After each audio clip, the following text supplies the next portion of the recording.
Well, hi guys. I have a verse. Hi. I have a verse. I said a double hi because I don't know if the first hi recorded.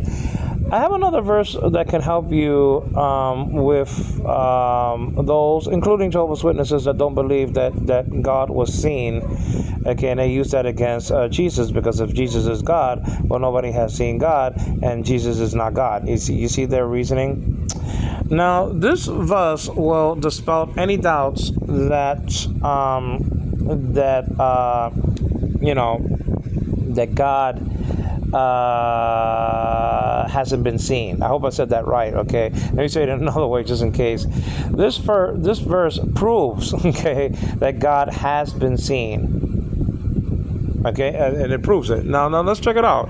It comes from Matthew chapter 18 and verse 10. It says this. Jesus says this: "See that you do not despise," well, the children, "one of these micron," in Greek, little ones, "for I say to you," probably who mean in the Greek, "that their angels in heaven," okay, "continuously see the face," prosopon, "of my Father."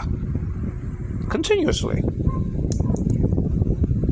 So this idea that thean udes heoraken popote in our study means that no one has seen God, including the angels also, because it doesn't say no man. It says, okay, no one, udes. Okay? So what are you gonna do about this? Okay, what are you gonna do about these creatures seeing God? Oh no, but I didn't mean angels. Of course, no. But you said no one has seen God at any time. You JWs out there at the tower. Okay, who we trying to reach? Who we have a lot of affection for? I have a friend for 10 years as a JW. Okay. I know what it is to have a friend that's a so-called Jehovah's Witness. Okay, a very dear friend of mine, one of my best friends in the whole planet. Okay, that's not the issue. It's not that we don't love you guys, even though you call us the swine class. But that's okay. Doesn't offend me. You're called the other sheep. Okay, you can't even take communion. But that's besides the point. This is the thing. The thing is that these angels continuously see the face of my Father. Okay, you understand? Let's go to the Greek. Okay, verse 10 and chapter 18. Okay, fine. Let's go to this app over here. Okay, it's not going to be that long because this is an appendix of a very long study anyway. I mean, guys, this is this is grueling. But is this not so sorry? And remember, I told you that I went to college, and in college, I was in college under the teaching of a professor. Okay, for almost 3 hours, guys, and that wasn't easy. And I was younger then, and it still wasn't easy. You understand what I'm saying? That was how many years ago was that? 13 years ago. I went to college late in my life. Okay, so that's just it. I went to college when I was let's see, that's 13 years ago. I'm 59 now. So that's 13 minus 59. 46 years old. I mean, I didn't go when I was 17. No, I had no interest in going to college. My father just died, when I was in 11th grade. I dropped out of school. I had no interest in school. Forget about anything else. And when I became a Christian in 1990, by the grace of God, I am what I am, said the Apostle Paul, right in 1 Corinthians chapter 15. Then, the years rolled on, and actually I heard some commercials of Nyack Theological Seminary in the 2000s, and I said, well, I want to go to college, and so I took pre-college in 2002, and the rest is history. My favorite professor, man, that has to be a tie, a three-way tie between Don Worth, my Old Testament professor, Adelaide Pabon, I forgot what she studied, what she gave us, I forgot the class, and then what's her name, Lindell O'Hara, and she used to be the professor. I don't know if she's still there. Maybe she's. I don't know. I don't think so though. But history professor. It's a three-way tie. I love them all dearly. And Don Worth, I really got along with also because he was a Dr. Barnhouse admirer like I am. I love Dr. Barnhouse. Okay, that program, Dr. Barnhouse in the Bible, you can get it on your podcast. You can get a podcast of his shows. You can see it on YouTube, but also a podcast, I believe, like in iTunes or something like that, whatever the case may be. But anyway, let's get back to this. So let's go to verse 10. Okay, let me see verse 10. Where's verse 10 over here? Because I'm using a magnifying glass and it's foggy for crying out loud. It says over here, then says, okay, I hope this is just the thing. To them, I hope this is just the verse. Jesus, okay, not, it should be it. Not fear, no, this is not it right here. And it doesn't have the verse here. Let me see. Let me do this again. Okay, it was verse 10 in the English, so it has to follow suit. This is another Greek Septuagint for crying out loud. All right, so this is chapter and verse right here. Let's make sure that I poked the bear correctly. Okay, I might have chose chapter 16. This is 18 right here. Okay, I think this is more like it. And this verse 10 is right here. It has to be it right now. Okay, I can't. It's very, very hard to see. See, and that's an imperative, I think. That's because of the te there. It says harate. That's an imperative. Yeah, this is rare. You don't see, is this harao? You don't see that as an imperative a lot. Okay, I mean, this form though, Okay, you see ude, idete, idu, and idete like that, but you don't see this form more than the others, I don't believe. But anyway, it says over here, harate, and so that's an imperative. This is a command. And may, so that's why you have may here and not u, because you're outside in the indicative here. You despise, okay, kata fra ne sete, and te is the third person, I believe, personal ending, primary sort of a deal. Okay, henas, one of the, okay, ton, probably mikron is coming up next, and a little ones, mikron, okay, the little ones, okay, tuton, these, okay, that's a demonstrative pronoun from hutas. I say, lego, that's in the present tense, that's easy, I don't even have to look up there.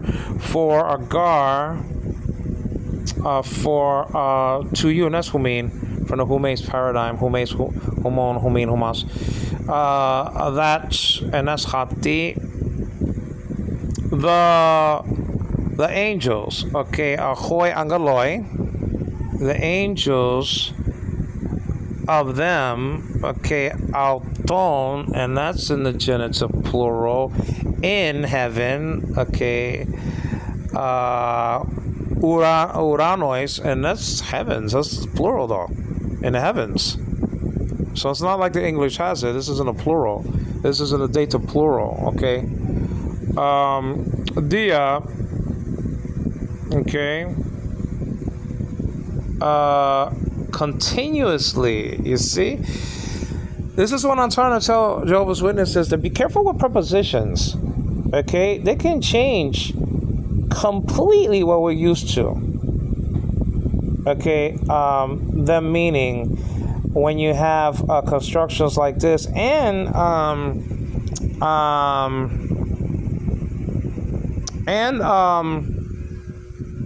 you see that a lot in infinitives, articular infinitives, okay? So I said that because Jehovah's Witness Mark from Missouri said that and does not mean by. It means in. And I said, no, you have to be careful with that. Okay? Prepositions can mean, preposition can mean because. You have to be careful with that stuff, Bracketing prepositions to mean only one thing, and that's about it. Okay? Continuously, and then you have over here an adjective, a genitive adjective, or always, okay, continuously, always, okay, pantas, okay, pantas, and this is in a genitive, pantas, and pant is the stem, because you take out the omicron and sigma, you have the bare stem there. Behold, and that's blepusi,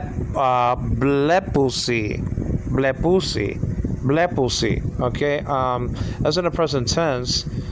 Behold, okay, the face, and that's one face, by the way. Prasopan is probably here, right? Let's see, face. Pra osopan, the face of the, and that too, it's patras after that, father, patras, okay, of me, mo, and that's a genitive relationship, okay. Who is, and you see that an article can mean, okay, it's a weak demonstrative. It doesn't make things,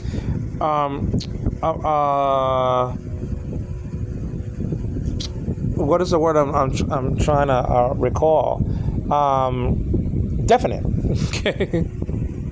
All right, I'm hungry, guys. Okay, I'm smelling my food. Okay, you understand what I'm saying? That's my excuse for forgetting that. In and whatever is coming after that is going to be in a dative case. Heaven, okay, uranois in the plural again. So it's not just heaven; it's heavens. The angels anywhere. Okay, they're everywhere. Okay, they have to do with the first heavens. Okay, all those heavens recorded there, and the Father who is in all these other heavens. Okay, you understand what I'm saying? It's the omnipresence of God right here, because you're talking about all these heavens. Okay, you understand what I'm saying? He's not only centralized in one place and that's it. He's omnipresent. Okay. And so is Jesus according to his spirit, but according to the flesh that he now carries, okay, as a birthday suit forever, okay, he's localized in one central location at the right hand of the Father. But, okay, his spirit is everywhere. Okay, so that's why I just wanted to say that, so what's the word that we want to use against the witnesses? The dear as they are. Some of them anyway, some of them are not so dear. Okay, you understand what I'm saying? The face, okay, prosopan, you can use that.